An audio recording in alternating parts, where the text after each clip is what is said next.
नमः शिवाय। ओम नमः शिवाय। नमस्कार, बहुत बहुत स्वागत है दर्शकों। आज का विषय है कि मांगलिक का विवाह नॉन मांगलिक से हो सकता है या नहीं। अब मेरे पास बहुत से दर्शकों के प्रश्न आते हैं कि उनमें से एक मांगलिक है और दूसरा नॉन मांगलिक है, तो क्या उनका विवाह हो सकता है कि नहीं। अब सबसे पहले हमको इसमें ये समझना होगा कि जो व्यक्ति मांगलिक है दोनों में से, तो वो कितना मांगलिक है, उसकी कुंडली में मांगलिक दोष की तीव्रता कितनी है, मांगलिक दोष की इंटेंसिटी कितनी है।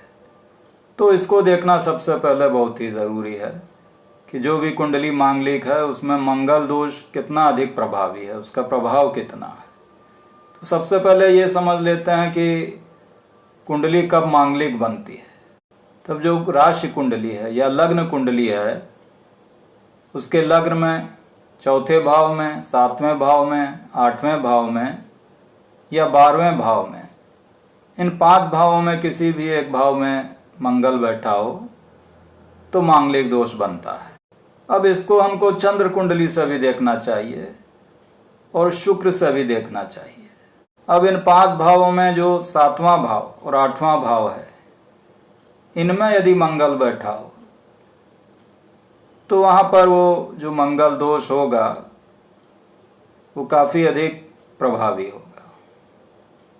सप्तम भाव और अष्टम भाव में बैठा हुआ मंगल काफ़ी अधिक प्रभावी होता है और मांगलिक दोष की इसमें तीव्रता अधिक हो जाती है। तो यदि एक कुंडली में जिसमें मंगल दोष बन रहा हो, उसमें यदि मंगल 7वें भाव में बैठा हो या 8वें भाव में बैठा हो, वैसी स्थिति में तो यदि दूसरी कुंडली मांगलिक है तभी आपस में विवाह करना चाहिए। विशेष परिस्थितियों में हमको ये देखना होगा कि यदि मांगलिक दोष बन रहा है तो उसका कैंसिलेशन तो नहीं हो रहा है।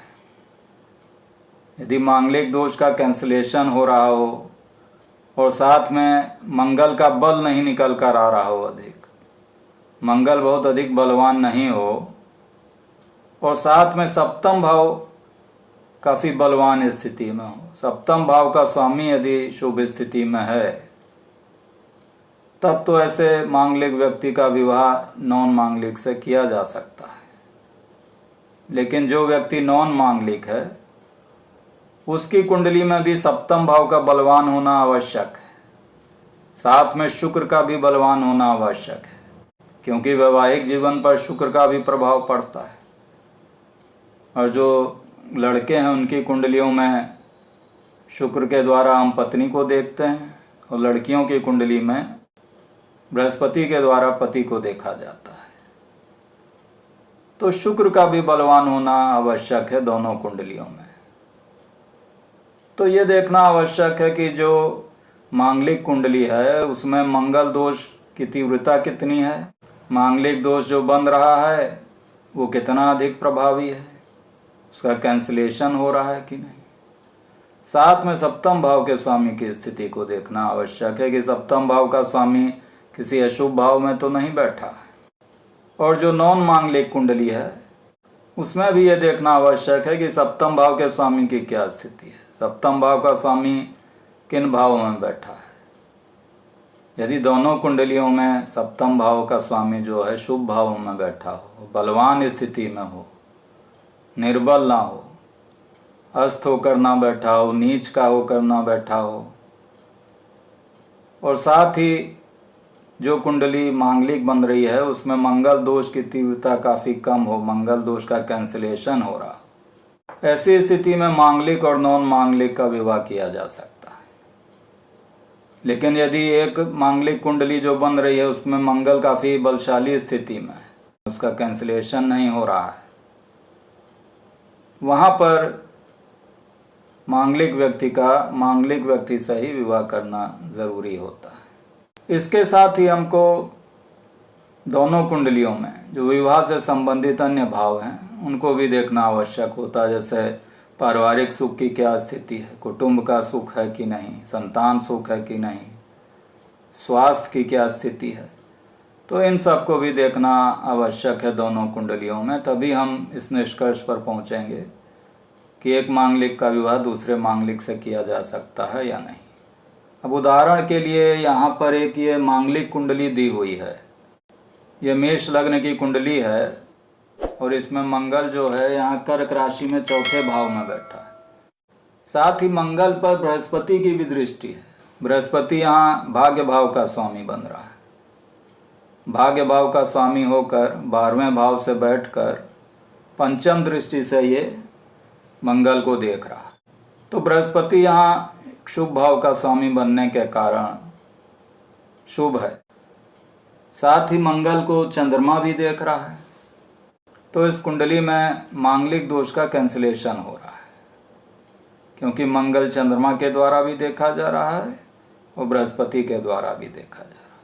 साथ ही यदि हम सप्तम भाव की स्थिति देखते हैं, सप्तम भाव में तुला राशि है। तुला राशि का स्वामी शुक्र लग्न में ही बैठकर सप्तम दृष्टि से सप्तम भाव को ही देख रहा है। तो ये काफ़ी श्रेष्ठ स्थिति है कि सप्तम भाव का स्वामी शुक्र सप्तम भाव को ही देख रहा है। तो सप्तम भाव काफ़ी शुभ स्थिति में है यहाँ पर, और साथ ही मांगलिक दोष का भी कैंसिलेशन हो रहा है। तो ऐसी स्थिति में इस मांगलिक व्यक्ति का विवाह नॉन मांगलिक से किया जा सकता है। यहाँ पर हमको दूसरी कुंडली में ये देखना आवश्यक होगा कि वहाँ सप्तम भाव के स्वामी की क्या स्थिति है। यदि सप्तम भाव का स्वामी जो है किसी अशुभ भाव में बैठा है, छठे भाव में बैठा है, 8वें भाव में बैठा है, साथ ही यदि शुक्र भी पीड़ित अवस्था में है दूसरी नॉन मांगलिक कुंडली में, तो वहाँ पर इस मांगलिक व्यक्ति का विवाह नॉन मांगलिक से करना उचित नहीं होगा। तो दोनों कुंडलियों में सप्तम भाव की स्थिति को विशेष रूप से देखना चाहिए, शुक्र की स्थिति को देखना चाहिए, और जो विवाह से संबंधित अन्य भाव हैं उनको देखना चाहिए। साथ ही जो मांगलिक कुंडली बन रही है उसमें मंगल की स्थिति को देखना चाहिए कि मंगल कहाँ बैठा है, मंगल और मांगलिक दोष का कैंसिलेशन हो रहा है कि नहीं। तो इस प्रकार दोनों कुंडलियों का पूर्ण रूप से विश्लेषण करने के बाद ही हम इस निष्कर्ष पर पहुंचेंगे कि मांगलिक का विवाह नॉन मांगलिक से किया जा सकता है कि नहीं। तो आशा है कि आपको मेरा वीडियो पसंद आया होगा।